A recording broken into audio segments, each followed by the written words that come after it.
سر عاجزی کے بارے میں کچھ فرمائیں کہ یہ کیا ہے؟ اپنی عاجزی کو آپ اپنے اللہ کے لیے رکھیں۔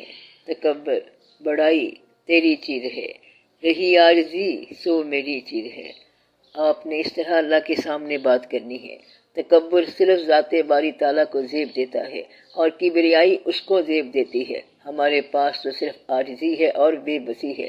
ہماری عاجزی یہ ہے کہ ہمارا ہونا ہمارے بس میں نہیں ہے، ہمارا نہ ہونا ہمارے بس میں نہیں ہے، ہماری محبتیں ہمارے بس میں نہیں ہیں، ہماری محنتیں ہمارے بس میں نہیں ہیں، کمائیاں ہمارے بس میں نہیں ہیں۔ تو عاجزی یہ ہے کہ ہم کچھ نہیں کر سکتے۔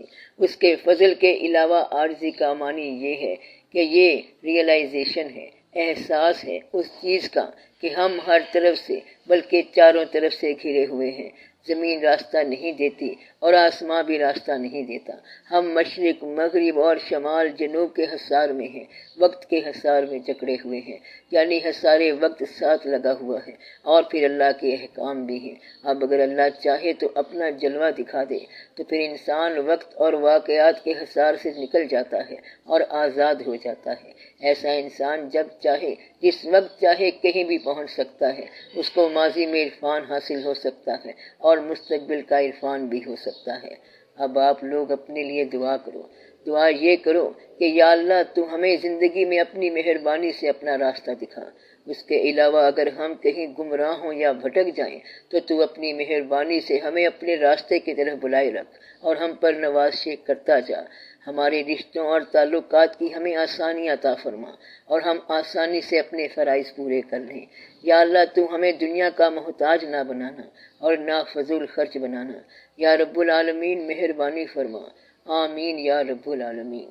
یا اللہ ہم پر بہت کرم فرما کیونکہ ہم اپنے اصل سے بہت دور آ گئے ہیں۔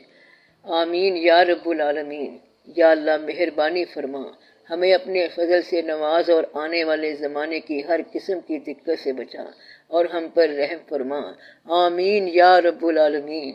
صلی اللہ تعالی علی خیر خلقہ و نور عرشہ افضل الانبیاء والمرسلین حبیبنا و شفیعنا سیدنا و سندنا و مولانا محمد و آلہ و اصحابہ اجمعین برحمتک یا ارحم الراحمین۔ آمین یا رب العالمین۔